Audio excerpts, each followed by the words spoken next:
Welcome to the third episode of Death of Emperor Augustus, AD 14. Let's begin our new episode. The Legacy of a Mortal God. The empire survived its first great test. Augustus was gone, yet Rome still stood, its temples gleaming, its legions loyal, its citizens secure under the peace he had forged. For the first time in history, a state built upon one man's will had endured beyond his death. And so began the second life of Augustus, not as emperor, but as God. The making of a divinity. In the months after his funeral, the Senate formally declared Augustus Divus Augustus, the divine Augustus. This act was more than ceremonial. It was a redefinition of what it meant to rule Rome. In the Republic, no man had been above the law. Even Julius Caesar's rise had been justified as service to the state. But with Augustus, the balance shifted permanently. The emperor was now not only ruler, but sacred. Temples to Augustus appeared across the empire, from Hispania to Syria. In the eastern provinces, where divine kingship had ancient roots, the cult of Augustus blended seamlessly with local traditions. In the west, where Roman republicanism had once resisted such worship, the change was slower, but inevitable. Priests of the cult of Divus Augustus offered incense at dawn and sacrifices at dusk. His image, carved in marble and bronze, showed him forever youthful, serene, and idealized, the eternal bringer of peace. The mortal man who had died in Nola was transformed into a symbol of empire itself. Even Tiberius, ever cautious, embraced the cult, though with his usual restraint. He allowed temples to be built, coins to be struck, and rituals to continue. But privately, he warned against the excess of worship. He knew what the Senate did not, that gods can be powerful, but they can also become prisons for those who inherit their thrones. The Empire of the Dead. To understand Augustus's true legacy, one must look beyond marble statues and imperial decrees. His greatest creation was not a building or a law. It was a system of belief. He taught Rome to revere stability as holiness, obedience as virtue, and empire as destiny. Every emperor after him would inherit that belief and the burden that came with it. From Tiberius to Nero, from Trajan to Constantine, the image of Augustus lingered like a ghost over the Palatine Hill. He was the pattern all rulers were measured against. To fail was to betray his vision. To succeed was merely to preserve what he had built. In Rome's Forum, his mausoleum stood as a massive circle of stone and earth, housing not only his ashes, but the myth of divine leadership. Pilgrims came from across the empire to pay homage. Coins bearing the image of Divus Augustus Pater, the divine father Augustus, circulated for centuries. In the hearts of Romans, the first emperor was not simply dead, he was watching. Livia's final act. As Rome adjusted to its new divine order, Livia Drusilla continued her work as the guardian of Augustus's memory. Now officially titled Julia Augusta, she became both priestess and symbol of his deification. Her presence in public ceremonies reminded the people that she was not only the emperor's widow, but also the mother of the reigning Caesar. But time, even divine time, moved on. Tiberius, increasingly suspicious and withdrawn, grew tired of his mother's influence. Livia's power was immense, too immense for the proud son of a god. By AD 29, he confined her to her villa and refused her further honors. When she died, her funeral was modest, her deification delayed until decades later by her grandson, Claudius. Still, history would remember her as one of the most formidable women of the ancient world, the architect of a dynasty, the silent hand behind the throne, and perhaps the last mortal to command even the gods of Rome. The silence of Tiberius. For the rest of his reign, Tiberius ruled in the shadow of Augustus's memory. The Senate continued to invoke the name of Divus Augustus before every decree. The people still celebrated his birthday with games and sacrifices. Tiberius himself gradually withdrew to the island of Capri, ruling the empire by letters and decrees far from the crowds that adored his father. The isolation hardened him. His reign grew darker, marked by suspicion, informers, and purges.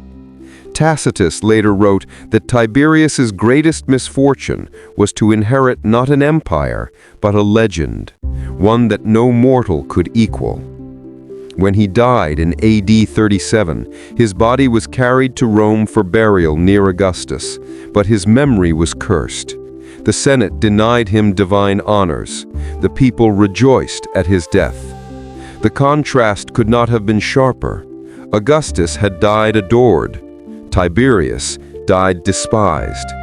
And yet, even through that hatred, the machinery Augustus built continued to function perfectly.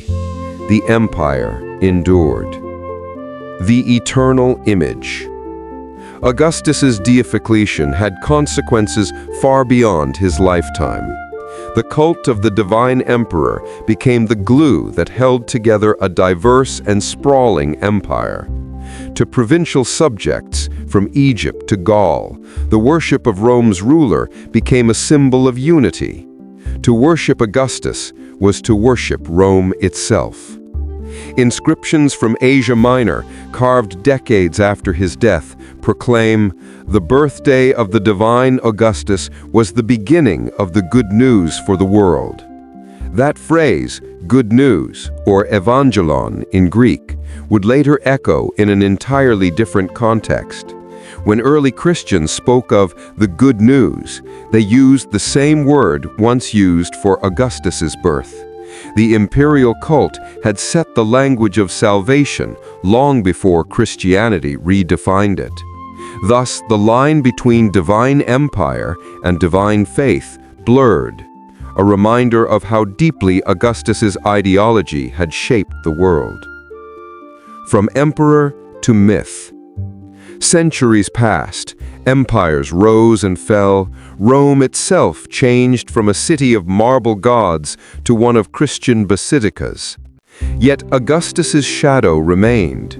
When the Emperor Constantine adopted Christianity in the 4th century, he borrowed heavily from Augustus's model. The fusion of spiritual and political power, the emperor as chosen guardian of divine order, was an idea born in the age of Augustus. The very structure of later European monarchies, the idea of kings ruling by the grace of God, owed its origins to that moment in AD 14, when the Senate declared a man divine. In art, Augustus never aged. Sculptors showed him forever 35, the perfect image of virtue and strength. His statues stood unweathered while the world changed around them, reminders of the man who had turned ambition into immortality.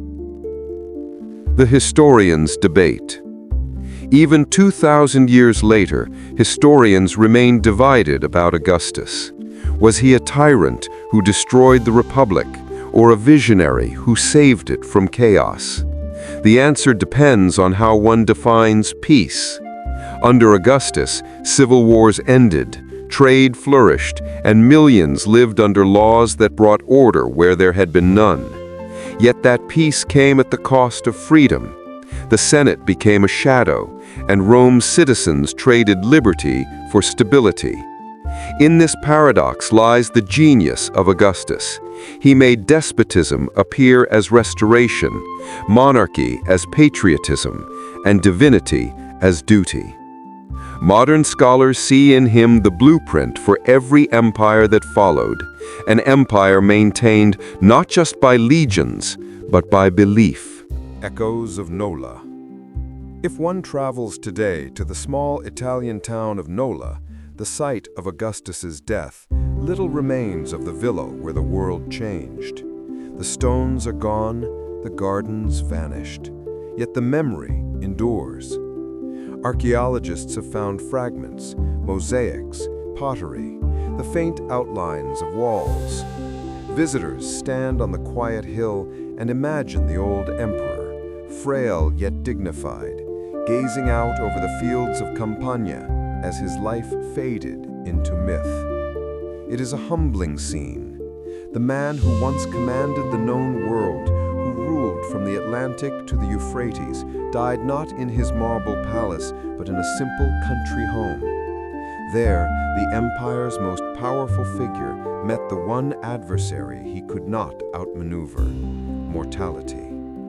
And yet, through that death, he achieved the immortality he always sought, not of flesh, but of memory. The final reflection. When the Roman poet Ovid heard of Augustus's passing, he wrote from exile. Now he lives among the stars he once gazed upon, and the world he ruled weeps in marble and gold. It was both elegy and prophecy. The Rome Augustus left behind became the template of civilization, its architecture, governance, and ideology stretching across continents and centuries. From Washington's Capitol dome to the marble neoclassical monuments of the modern world, echoes of Augustus's vision remain. The idea of empire as order, of leadership as destiny, still lingers in the political imagination of humanity. For Americans, his story feels strangely familiar. A republic that became an empire, a leader who promised restoration but built something entirely new. Augustus's genius and warning lie in how easily the pursuit of peace can become the pursuit of power. Epilogue. The Man and the Mask. In the end, Augustus was both more and less than the god he became. He was a man of contradictions, merciful and ruthless, visionary and vain, savior and usurper. He lived long enough to outlast his enemies, to rewrite history in his image, and to watch the republic he claimed to preserve become a monarchy in all but name. His final words, "Have I played my part well in the comedy of life?" still echo like a whisper through time. Perhaps he knew the truth, that history is a stage, and power, no matter how absolute, is a performance. Rome applauded as he exited, and 2,000 years later, the applause has never quite faded. Dear viewers, thank you all for watching our third episode. The fourth episode will be uploaded very soon. Please stay tuned, subscribe, like, comment, and share to encourage us.